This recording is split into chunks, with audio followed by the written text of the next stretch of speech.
Bienvenidos a Habitáculo, un podcast donde reflexionamos sobre lo que no se discute lo suficiente en la arquitectura, utilizando un enfoque desde la persona. Yo soy Mariana López Santibáñez. Y yo, Carlos Gaterol, y juntos dirigimos este espacio para tocar temas que ayuden tanto a arquitectos como a quienes no lo son, a acercarnos a la arquitectura como una disciplina que influye en la sociedad y se relaciona con otras áreas de nuestro día a día, buscando contribuir siempre a que poco a poco sea mejor. El día de hoy vamos a hablar de un tema quizás poco conocido, pero probablemente muy presente en nuestras ciudades.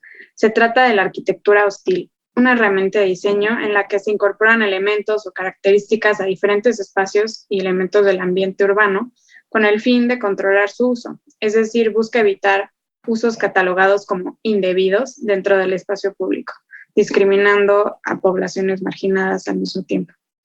No se trata de un estilo de arquitectura como tal, sino más bien un compendio de estrategias diferentes, como por ejemplo hacer bancas cortas para evitar que gente pueda dormir en ellas, que suceden muchas veces desde el anonimato e impulsadas probablemente por gobiernos o intereses privados.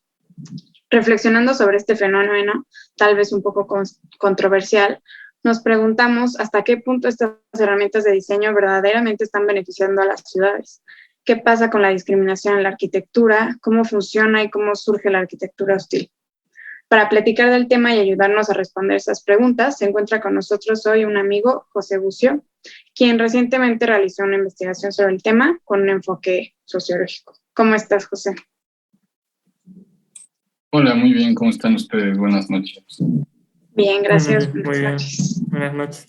Pues les platicamos muy rápido de la semblanza de José. José Bucio es estudiante de filosofía del último año, muy interesado en temas de urbanismo y problemas de la ciudad, los cuales considera que serán los más comunes en este siglo. José está interesado en temas como la estética, la política, la economía, la metodología, en especial las ideologías escondidas a primera vista que tienen muchos de los procesos que hacemos en nuestra vida cotidiana.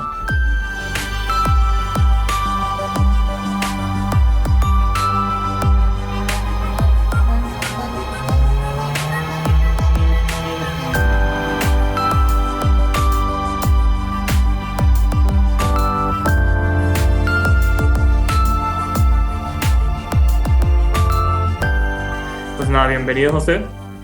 Y quisiéramos empezar esta plática un poco preguntándote, sobre todo para las personas que no conocen, que creo que es un término no muy común, de qué es la arquitectura hostil, y si nos podrías comentar un poco, si sabes algo de la historia de este fenómeno. Claro que sí. Pues la arquitectura hostil, es un fenómeno que aquí no es tan conocido porque se ha documentado mucho más en países del hemisferio norte, como Estados Unidos, Canadá o en Europa, en los países escandinavos. Y aunque no hay una definición como del libro muy precisa, más bien es como una corriente o una forma de diseño que lo que busca es desincentivar a que el usuario tenga ciertos comportamientos con un objeto. Okay. Es decir, en lugar de invitarle a ciertas acciones, es como lo contrario, ¿no? Como repeler el que se pueda relacionar de una forma precisa. Entonces, bueno, esto suena un poco abstracto, pero como lo que comentaban hace rato, justo es lo que sucede, por ejemplo, con las bancas. El tema de hacerlas muy cortas o de poner descansabrazos como un poco inútiles para descansar el brazo, más bien tiene un sentido de que te desincentiva a acostarte porque es muy incómodo, ¿no? Porque al final el cuerpo no se adapta a esa superficie. Okay, qué interesante. ¿Cómo es que esta corriente empezó o como desde cuándo se empieza a documentar o tienes alguna información sobre los inicios?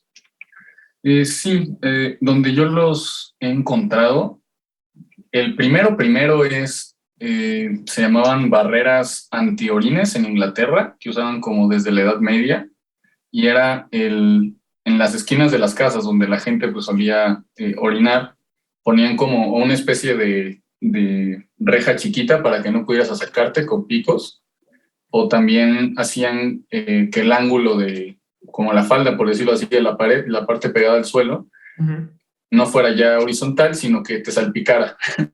Okay. Es decir, que si orinabas te cayera encima a ti, ¿no? Eso es como el primer caso documentado, por decirlo así, pero ha ganado popularidad más bien desde el 2013, que se desarrolló un libro llamado Bueno, en español sería como diseño incómodo.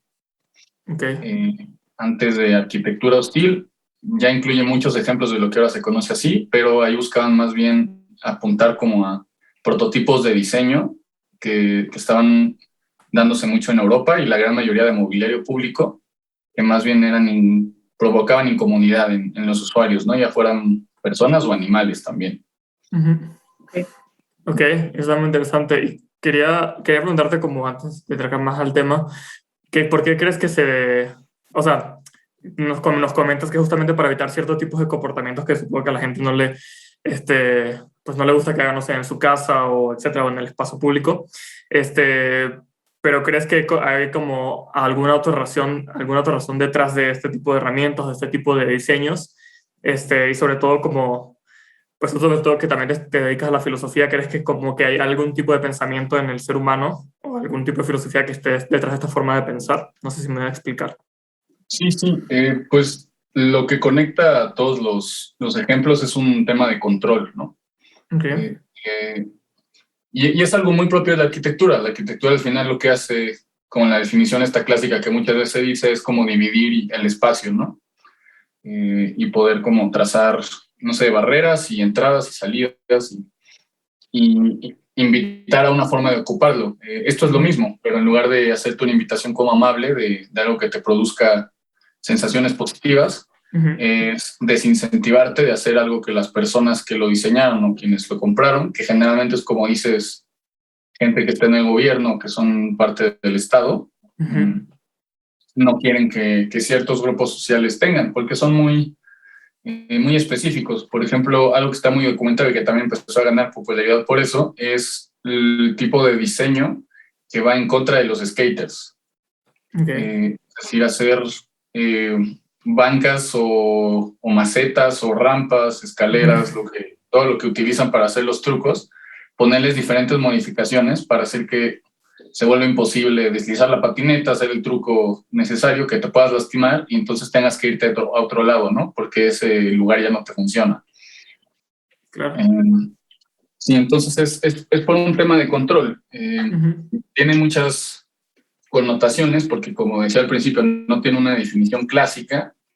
Hay gente que se puede centrar mucho en, por ejemplo, las bancas y suele estudiar las bancas, pero también hay personas que lo tratan de llevar a un espectro más amplio, ¿no? Investigando en psicología.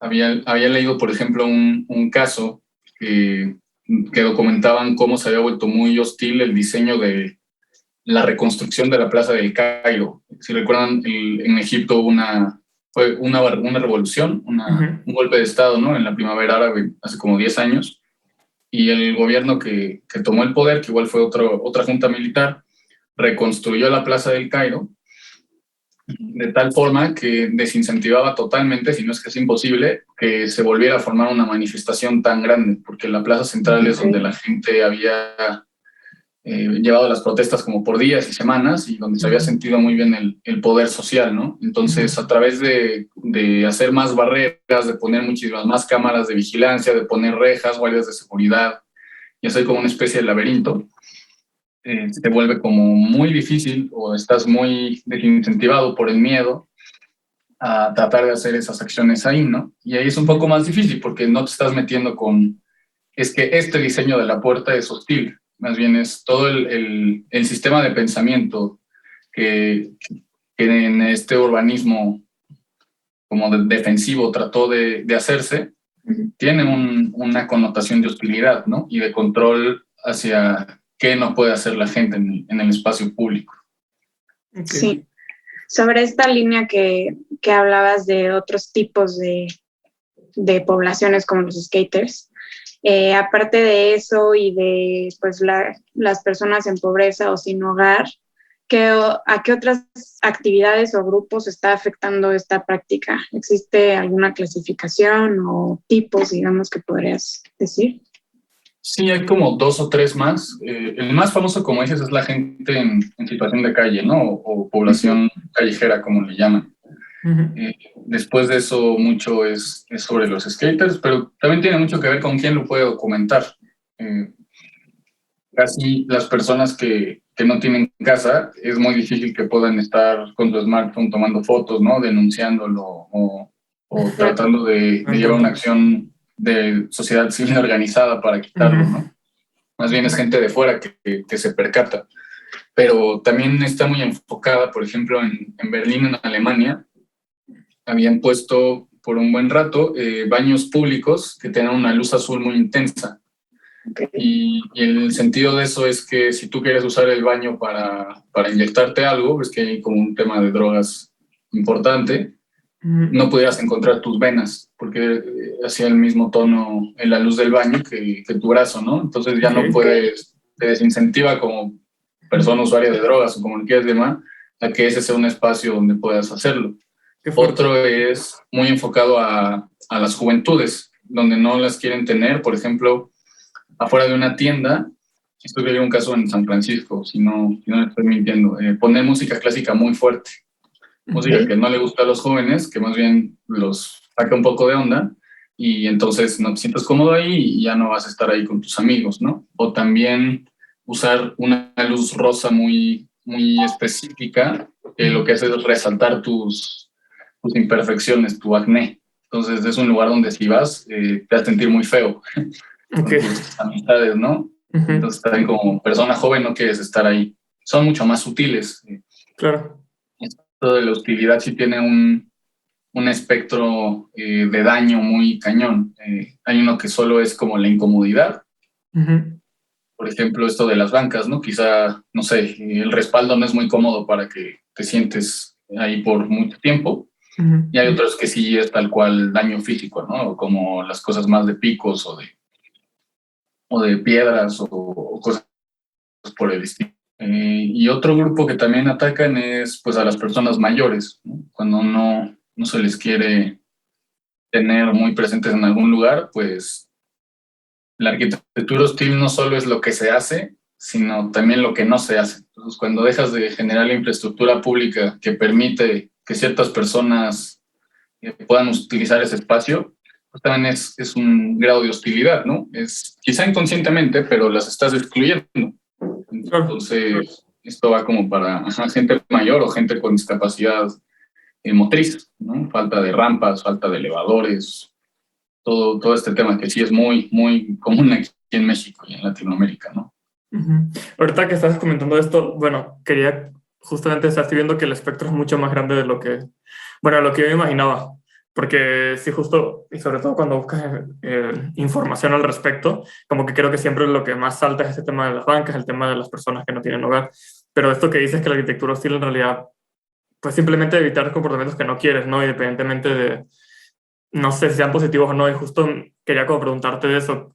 No sé si esto es más como de opinión, pero era algo que también creo que discutía con Mariana hace rato, que era de, o sea, hasta qué punto, bueno, cuál es el límite, o no sé cómo preguntarlo, pero cuál es el límite de decir como que darle una connotación como moral o ética al tema de arquitectura hostil, ¿no? Porque obviamente también se va con la intención con la que lo haces, ¿no? Porque metes este tipo de, no sé, bancas chiquitas o con que tengan estos respaldos o con estas separaciones que hace que la gente no se pueda, o sea, con la intención específica de que no estén ahí las personas de situación de calle, como que sí tiene una connotación que diría, bueno, es negativo, ¿no? Pero luego empiezas a hablar de este tema de los baños, de las luces, pero también hablas de lo que no se hace, también es arquitectura hostil. Como que me pongo a pensar si, pues no sé, que si se le puede dar una connotación o no ética moral, y tú qué piensas tú al respecto. Sí, creo que ahí está muy bien el clavo. Lo que más me interesa de este fenómeno es justo que es muy difícil encontrarle un límite, ¿no? Que no es un rollo técnico, no es que no estás cumpliendo con ciertas medidas, ¿no? En, no sé, haciendo tus escaleras de un pasillo o algo por el estilo, sino viene mucho del análisis de las personas que lo utilizan después, y eso a veces no está ya en manos de quien diseña. Y de las metáforas que se utilizan, y eso es algo que me interesa mucho de esto, tiene como dos lados, dos polos, ¿no? Un mismo objeto, por ejemplo, esto que comentábamos del baño, ¿no? Puede ser hostil para la gente que lo quiere utilizar para drogas intravenosas, pero también puede ser defensivo para un niño de 5 años que va a usar el baño público, ¿no? Y que le va a hacer sentir muy inseguro y que puede ser una experiencia muy traumática ver que hay pues, muchísima gente, no sé, metiéndose heroína. Entonces, al final es muy complejo porque tiene como este apellido distinto y es lo que hace que siga presente. Porque toda la gente ya está muy de acuerdo en, no, pues es totalmente denigrante que alguien que no tiene casa todavía la corras de la banca en la que puede dormir en el parque, ¿no? Claro. Pero el argumento que está a favor de eso es sí, pero es que estas personas pueden ser peligrosas y están produciendo quizá una amenaza para la sociedad y por lo tanto la sociedad debería tener como el bien mayor, que es la seguridad, para el mayor número de personas, que es las que sí tienen casa, y entonces es una medida de defensa sacar a esta gente del espacio público. Y es muy difícil porque ambas definiciones pues no te puedes ir a absolutos, ¿no? No puedes decir que todas las bancas con el descansabrazos de en medio son hostiles, ni todas los baños con luz azul o son defensivos. Creo que en eso falta muchísima investigación. Como decía, aunque es un fenómeno muy antiguo, más bien pues las cosas son como las nombramos, ¿no? Y como esto se empezó a nombrar, no sé, al menos en filosofía empezó a surgir, o si buscan como los artículos más famosos y reportajes, no tienen más de 5 o 6 años. Nueva York es como el lugar donde más se ha documentado. Y los reportajes más famosos, si no les estoy mintiendo, son por ahí del 2016, 2017, y de ahí para adelante. Empezó a entrar en filosofía igual en 2016, 2017, 18.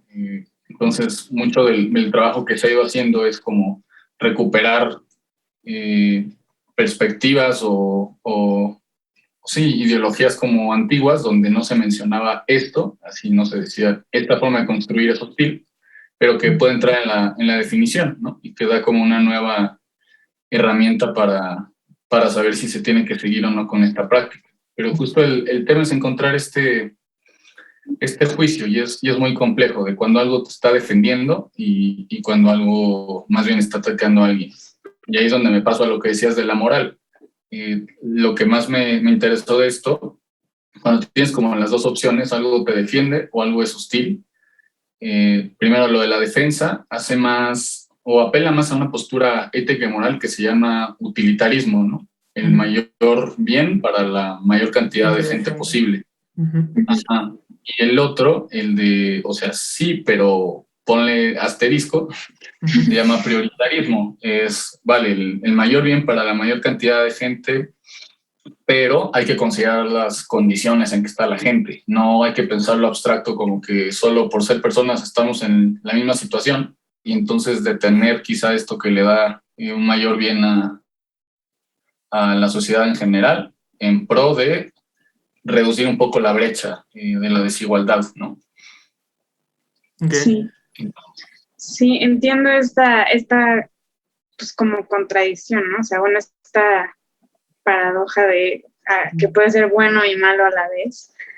Y creo que esta forma de verlo y de actuar sí tiene mucho que ver, como decías, con el control, ¿no? O sea, como una visión un poco restrictiva y repelente de acciones no deseables, ¿no? Dentro de una sociedad.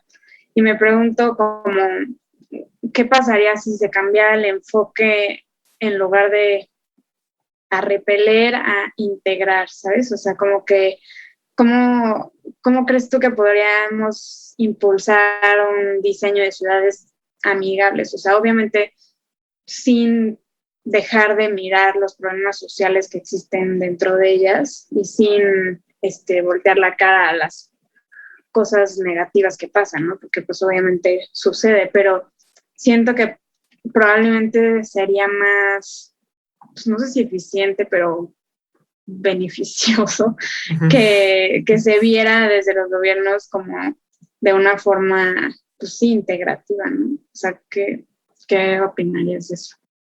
Como saben, el presupuesto al final es lo que maneja qué se hace y qué no se hace, ¿no? Y qué es negocio y qué no es negocio. Entonces, ahí sí que ni modo, vivimos en sociedades casi todas con economías neoliberales. Entonces el tema es tratar de construir y de hacer una ciudad que permita generar actividad económica. Entonces primero va el dinero y luego va la gente. Y esta gente está siempre clasificada por qué tanto dinero tiene, ¿no? Y qué tanto poder. Y la gente que no tiene casa siempre está hasta abajo, porque no tiene ninguna utilidad, casi ninguna tiene empleo. Muchas personas ni siquiera tienen como identificación oficial o papeles, ¿no? Entonces no pueden ni siquiera registrarse para servicios públicos. No se sabe mucho ni cuántas personas son, ni dónde están. Es un grupo de población muy difícil de juntar, que tiene siempre un gravísimo problema de salud mental. O sea, es la gente que tiene menos acceso a poder tener como tratamientos. No recuerdo bien las cifras, pero si lo comparas con cualquier otro grupo de la sociedad, el nivel de esquizofrenia en la gente que está en situación de calle es el triple, el cuádruple, ¿no? De otras personas. Por este rollo de las identificaciones y así no son capital político, porque casi ninguna vota. Entonces ni siquiera es como para que les puedas meter en una red clientelar, ¿no? De que al fin apoyen a tu partido. Entonces por eso para los gobiernos tristemente no son una prioridad. Y eso demuestra mucho la arquitectura hostil. La arquitectura hostil o defenderse de estas personas es como esconder la basura bajo la alfombra. Tengo un problema muy grave, estructural en la sociedad de desigualdad, pero lo que hago es alejarlas del espacio público, alejarlas de donde se ve, donde incomodan a las otras personas, ¿no?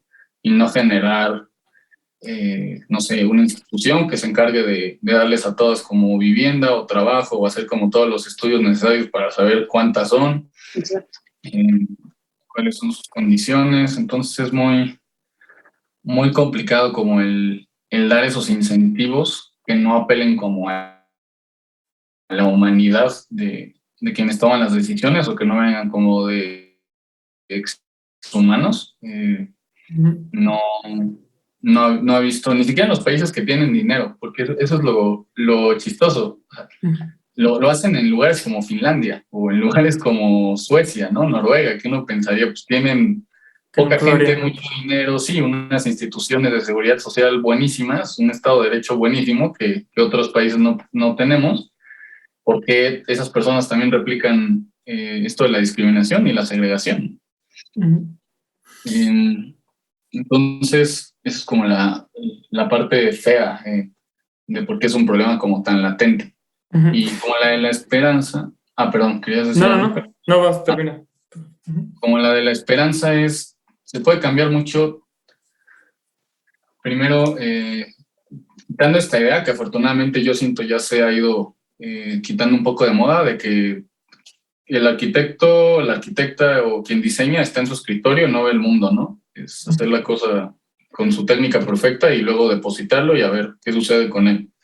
Sino que hay como muchas más metodologías que se centran en el usuario, en hacer como un análisis previo, ¿no? O un experimento, no sé, algo así como de campo, de ir con las personas y poner como un prototipo y ver cómo lo sienten. Y que eso está muy en comunicación con otras disciplinas, con gente de sociología, con gente de comunicación, con gente de como gestión del conflicto, porque pues, en la ciudad siempre alguien pierde y alguien gana, entonces todo lo que quieras cambiar genera conflicto. Sí. De políticas públicas. Quienes más han impulsado todos estos estudios es gente de psicología, eso a mí me gusta mucho.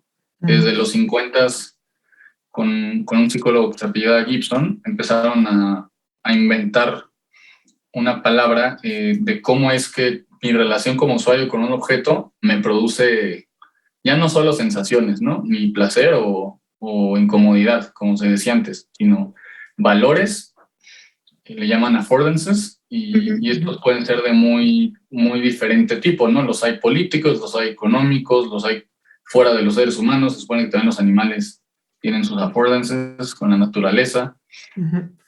Entonces, creo que justo esta conversación que se ha venido dando y compartir saberes con diferentes disciplinas es lo que puede ayudar a que se evite, primero que se diseñen este tipo de cosas, después que se puedan nombrar. Ya solo el tener el concepto de arquitectura hostil pues es un gran avance, porque antes era algo todavía más invisible. Ajá.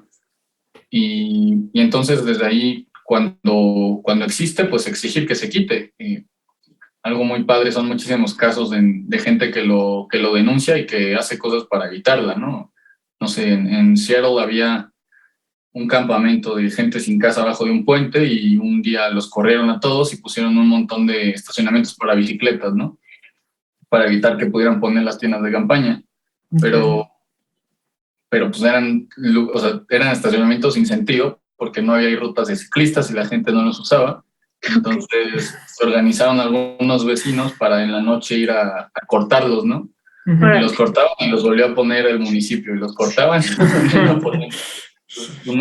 Una pelea así de cómo, ya que algo se da cuenta, se puede entonces organizar y exigir y apoyar, ¿no? También algo que hace muchísima falta es que estamos, y incluso ahorita o yo aquí, hablando desde lo que encontramos en la academia, en internet, en libros, en revistas. Yo para este trabajo que hice no encontré nada que fuera con las personas en situación de calle, ¿no? Nada de pláticas, de entrevistas, de ningún estudio de cómo es que de verdad les afecta, si no es solo conjetura mental de quien investiga. Y eso puede enriquecer muchísimo en la conversación. La experiencia de la gente que de verdad más lo sufre es lo que va a aportar como esta mirada que más urge tener de cómo es el problema en la realidad, ¿no? Y qué tan grave es. Nada más, justo ahorita que estabas mencionando esto, me quedé pensando de todo lo que decías, de la importancia de mencionar las cosas, ¿no? Y de darles un nombre y... O sea, bueno, me quedé pensando varias cosas. Primero eso, y lo segundo, lo mucho que habla de nuestros gobiernos, ¿no? También, o sea, en general del mundo, ni siquiera, mucho se habla también de Latinoamérica, ¿no? Pero es, o sea, como que no sé, el objetivo de los gobiernos, el objetivo de la gente, y también me parece muy interesante que los que hablen de esos temas, pues no sé, muy pocas veces, la verdad yo nunca, personalmente, pues, ¿sabes? He estudiado 5 años de arquitectura, nunca había escuchado este tema como un tema preocupante, y ni siquiera, o sea, cuando me lo comentó Mariana, sentía que ya lo había escuchado alguna vez, pero nunca a este grado, y me parece muy interesante porque entonces habla también de esto, ¿no? Número uno, que es un tema que aceptamos como socialmente las personas, porque pues luego ves información y ves imágenes y es algo que ya había visto, o sea, es algo que nunca me había cuestionado, ¿no? Era algo de, pues sí, claro, sí he visto muchas veces estos pinchos, o no sé, esto debajo de los puentes, o era pues lo más normal, ¿no? Para mí algo que nunca había cuestionado, que en realidad por la intención de la que se hacían esas cosas, ¿no? Y creo que es muy interesante ver eso, ¿no? De cómo como sociedad, pues sí, no sé, no nos cuestionamos todo lo que vemos, y menos, y me preocupa que sobre todo el tema de arquitectos no se hable tanto, pero que bueno que justo como dices, ¿no? Que los psicólogos y tú que estudias filosofía, que estén viendo este tipo de temas, me parece muy interesante, ¿no? Y que no lo acepten como parte de algo que está bien, sino que al contrario, ¿no? Y no sé, quería comentar eso al respecto porque está muy interesante. Pero creo que algo que puede ayudar, como esto que dices de no es muy conocido, en México hay como 2 ejemplos, creo, 3 súper claros. Bueno, para la Ciudad de México, no sé en el resto del país, ¿no? Pero si ubican las paradas de camiones, ves que todas son iguales, ¿no? Es un mismo diseño. Todas las paradas de camiones primero son de metal. El metal lo que hace es te desincentiva por la temperatura, porque en la noche es muy frío. Entonces, por eso la gente siempre carga, ¿no? Sus cartones o periódicos o cosas por el estilo, porque no hay aislante. El segundo es que no tienen respaldo, si se dan cuenta, solo es para que te sientes y la espalda se te va haciendo así en lo que esperas el camión, y es a veces más cansado estar ahí, hasta tienes que parar, ¿no? El tercero es que tiene estos descansabrazos de lugares individuales medidos, no sé, como de 60 centímetros. Entonces, también te hace imposible acostarte. y muchos de ellos no tienen luz más que la del anuncio que suelen tener al lado. Entonces, por la noche tampoco es un lugar iluminado.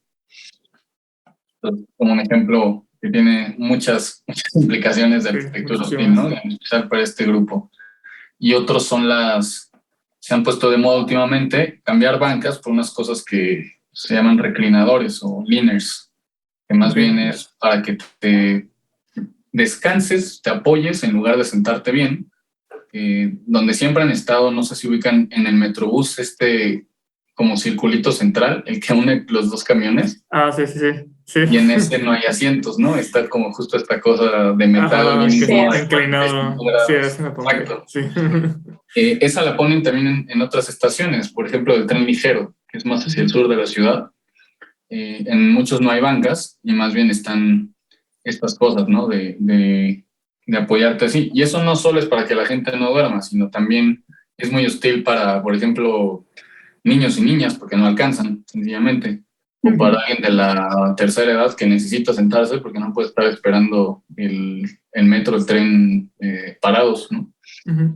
Sí. Entonces, bueno, eso creo que ayuda a ilustrarlo un poco más ya con ejemplos más locales, ¿no? Sí. Sí, ahorita que decías lo de los ejemplos como en la ciudad, me vino a la mente el típico botellas rotas en las bardas de las casas, ¿no? O sea, las botellas rotas o estos picos que son como trinches. Sí. Y también quería como que abordar el tema desde ahí. O sea, en ese caso, pues están protegiendo una propiedad privada, ¿no?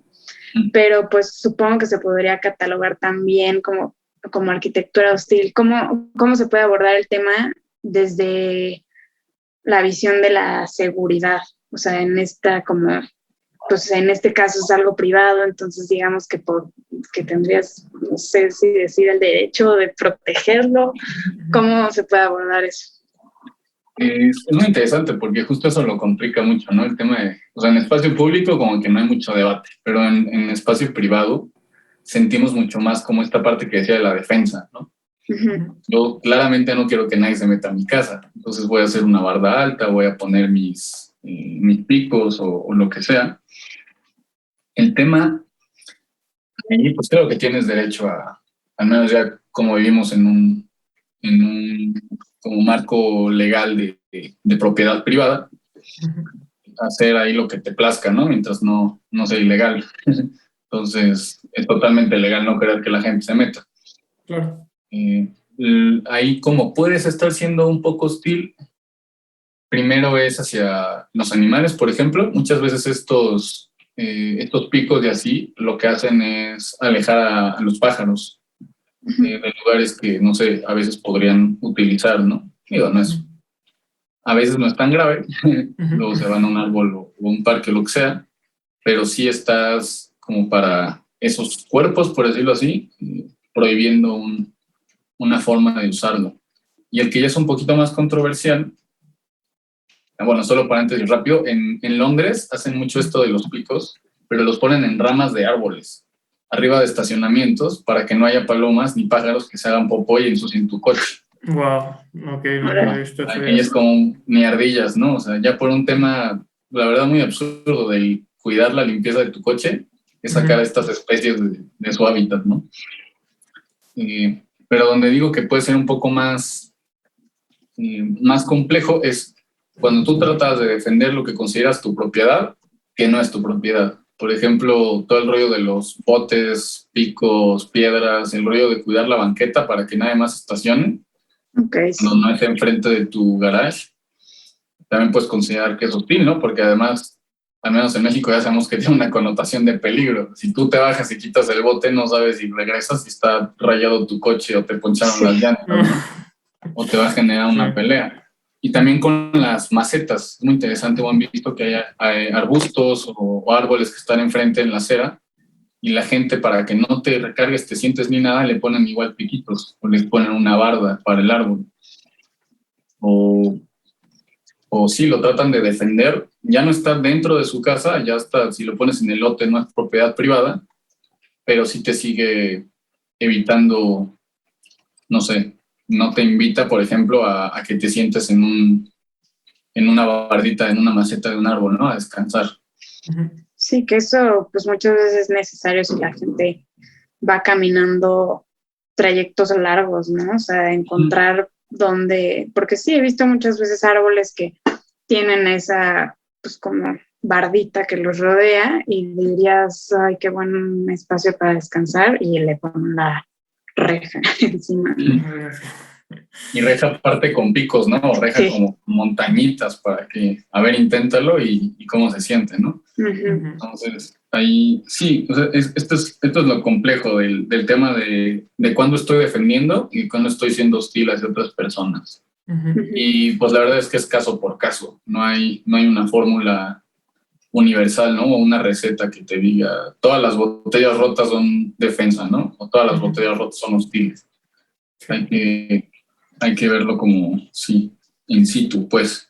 Y del otro que comentaba Carlos, no sé si quieren hablar de esto, lo de las palabras, ¿no?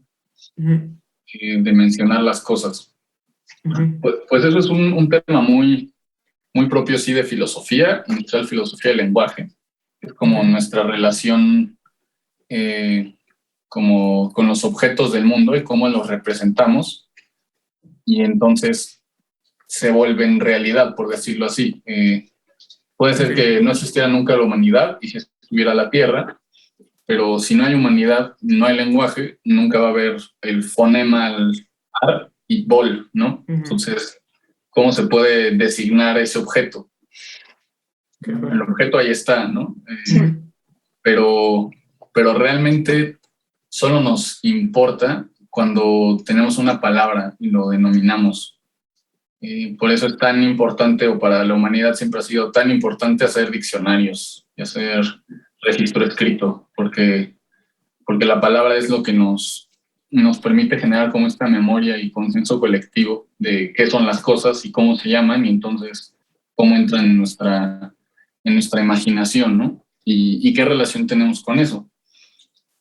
Además, las personas utilizamos muchísimo más de lo que nos damos cuenta metáforas para relacionarnos con el mundo. O sea, que la metáfora es como esta oración, conjunto de palabras que tomas prestado de otra cosa para referirte a algo que no es a lo que te refieres de verdad, pero que la gente lo entiende, ¿no? Claro. Tenemos muchísimas y las aprendemos desde muy, muy pequeños. Y justo, si se dan cuenta, en todo este tema hay una, pues, muy importante que es hostil. Hostil es una metáfora, es una connotación que no tiene nada que ver con arquitectura, pero que se lo pusieron de apellido a este fenómeno. Claro, para denotarlo. Si no hubiera nadie que se fuera a acostar en la banca, no sería hostil para nadie, ¿no?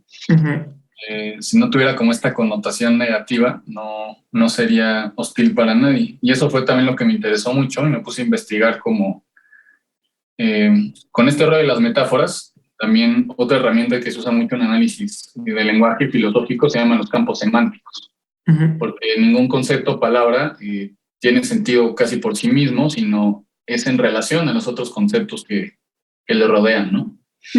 Hay una página de internet súper interesante que es, creo que es sinónimos.net o .com o algo así. Y en lugar de nada más ponerte tu lista de sinónimos que quieres usar en tu ensayo para no repetir la misma palabra 10 veces, te ponen al final diagramas. Entonces, imagínate, yo busqué conejo y me ponen un círculo conejo y lo conecta con roedor y lo conecta con mamífero y lo conecta con... Entonces tú te vas luego a otra. Como si fuera Wikipedia, ¿no? Que tienes tus hipervínculos y vas navegando en todo. Entonces, así es como nos relacionamos literal con las cosas y palabras. Y con hostilidad y con defensa. Primero, defensa no tiene sentido sin ataque. No te defiendes de algo que no amenaza, ¿no? Entonces, defensa está muy metido en un campo semántico de guerra. O sea, haces la diferencia de esto y lo otro, lo propio, lo ajeno. A lo ajeno es miedo, es como decían desde Roma, lo bárbaro. Y entonces hay que hacer todo lo posible para no entrar en contacto, ¿no? Y para evitar como esta interacción. Y por eso se busca como defender, y es un rollo de lo propio. Y hostilidad es este tema muy relacionado a una categoría de incomodidad pero que tiene un grado de daño ya muy alto. No solo te incomoda, no sé, no, en una conversación, ¿no? O que alguien esté hablando de ti de cierto modo, puede que estés y pues alguno te dé risa, ¿no? O sea, un poquito incómodo que estén diciendo algo que no te parece de ti, pero si se vuelve algo muy repetitivo y todo el tiempo en tu vida, pues ya hasta te provoca daño psicológico, ¿no? O sea, vives en un ambiente muy hostil que te provoca de verdad daño, ¿no? Y que puedes sufrir. Entonces, la hostilidad está muy en relación con eso, con el daño, con la incomodidad, con el que hay alguien que sufre, o sea, un usuario, un receptor que de verdad está como teniendo consecuencias muy negativas y no se puede como entender nada de esto de la hostilidad y defensa sin este campo semántico, ¿no? Entonces, por eso acuñar conceptos y palabras no es una herramienta que como es tan sencilla, siempre la menospreciamos, pero tiene muchísimo poder dentro de ella. El poder del lenguaje es enorme, ¿no? No, sí, muchísimo. Pero, Más de sí, lo que creemos. sí, mucho más de lo que creemos. Ujú. No, me parece, la verdad, muy, muy interesante. Y ahora también llevamos la conversación. Y te agradezco por eso, porque son cosas que justamente como, no sé, siento que justo lo que hablábamos, el tema de hablarlas, como que te das cuenta de mucho. Y justo quisiera como ir cerrando también el tema, porque a pesar de que quisiera hablar de mil cosas más, porque todo lo que siempre es muy interesante. Y justo como para cerrar, quería hacerte una última pregunta. Y era sobre justo, o sea, ahorita que nos comentas todo esto, de que le damos un significado, de que ahora que ya le dimos un significado a este tipo de arquitectura, que le está dando una connotación, que se está hablando, se está mencionando, y todo lo que hemos hablado aquí, justo quería preguntar qué podemos hacer como sociedad, ¿no? Como, no solamente arquitectos, enseñadores, sino también justo ser filósofo, pero la gente en general, ¿no? Pues, ¿qué podemos hacer además pues de mencionarlo, como lo estás mencionando ahorita, que es un espacio importante el poder hablar de este tema, pero además de eso, ¿se puede hacer algo más o simplemente queda hasta aquí, no? Porque es eso, ¿no? Me preocupa que no sea lo suficiente y que simplemente esté aceptado socialmente y que la gente pues no esté consciente de la importancia que tiene.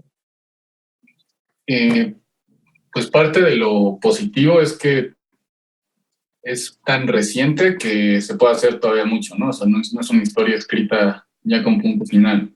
La, la gente pues puede hacer mucho conciencia primero, porque claro, nadie no es tan fácil siempre verlo a simple vista, en especial porque son cosas que solo ves y te afectan, ¿no?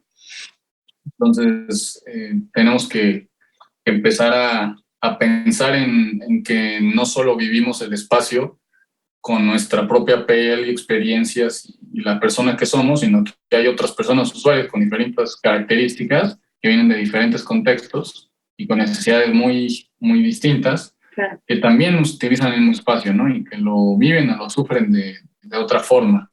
Entonces, lo primero es como generar esta empatía, hacer más conciencia y ya que es algo que tenemos presente, pues sí hacer como organización colectiva, ya sea para exigir que la que hay se quite o que al menos no se haga más, no se sigan financiando proyectos, ¿no? O que ganen concursos los diseños como más hostiles, pero también como para retirarlos. Podríamos hacer algo, no sé, si ubicamos, por ejemplo, esto que decía los parabuses, pues quizá ir con un grupo de amigos, con unos serruchos o unas veguetas,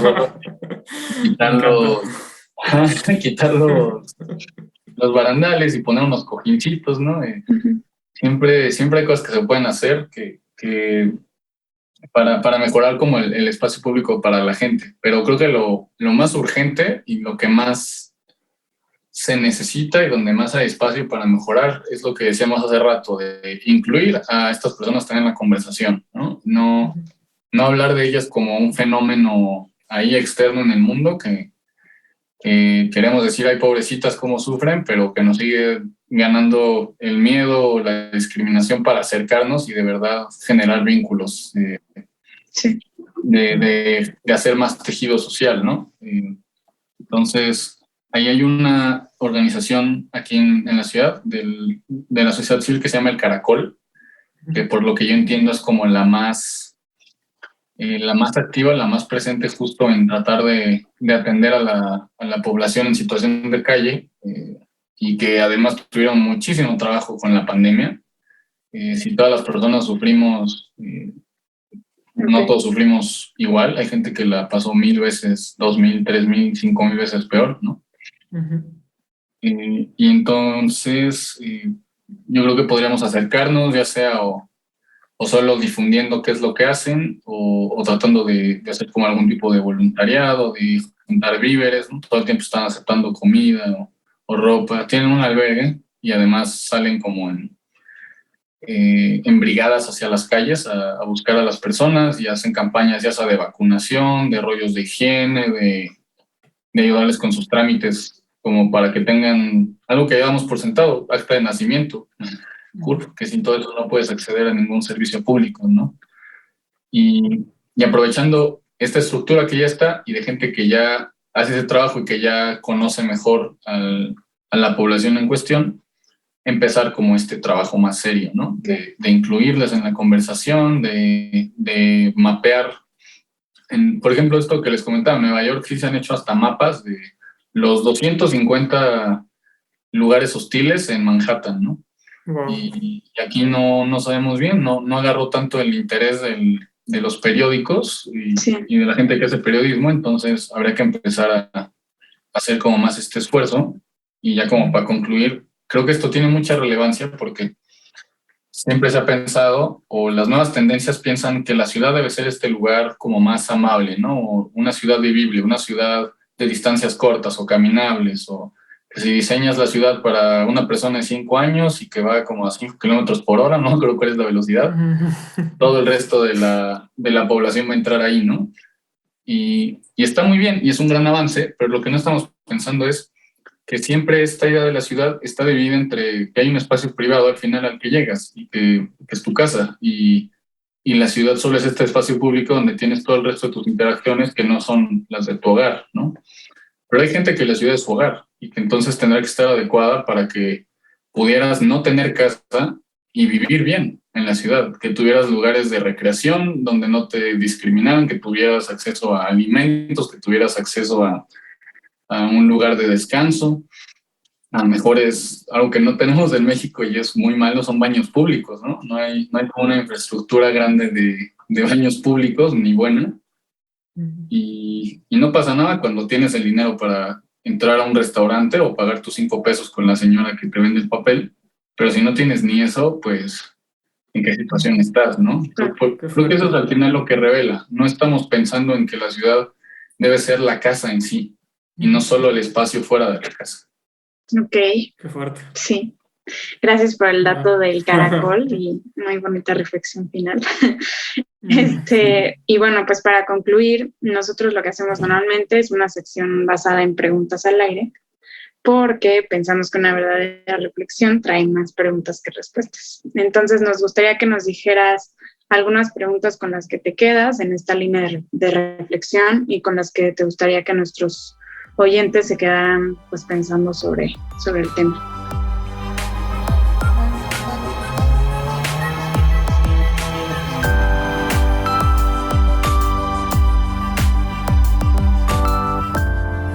Pues la primera es esta. ¿Quién es de verdad la persona, usuario así como imaginario, que tiene todas las carencias y que entonces cubriendo esas carencias, el resto de la gente entra en ellas, ¿no?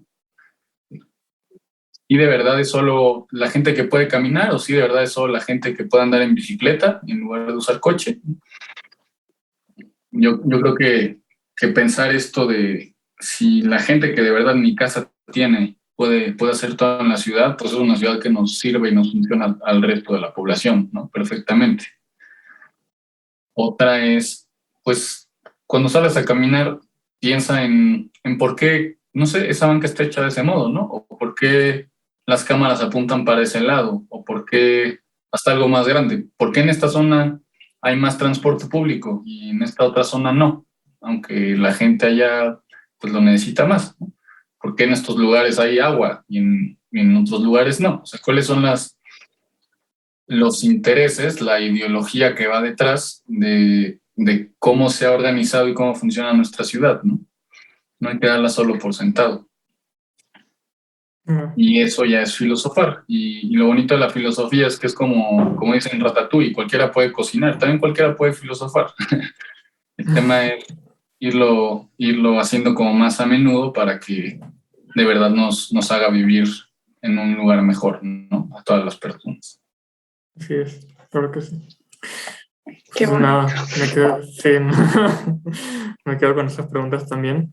Y pues nada, yo creo que así cerramos. Y como siempre, pues agradecer a Rafael Romo por la música de nuestro podcast, a Sebastián Díaz por la edición y por supuesto pues a ti, José, por estas reflexiones, por esto que nos llevamos. La verdad que creo que nos llevamos muchísimo, Mariana y yo hoy. Y espero que también mucha gente le llegue esto y se hable más de este tema, que sí siento que es un tema muy importante que debería tocarse muchísimo más. Gracias por eso. Muchas gracias a ustedes también por el espacio. Gracias. Por último, pueden encontrarnos como habitáculo.podcast en Instagram y Facebook y visitar nuestro blog en habitáculo.net. Si les gustó este episodio, compártanlo, coméntenos y nos vemos en el próximo episodio. Hasta luego. Hasta luego.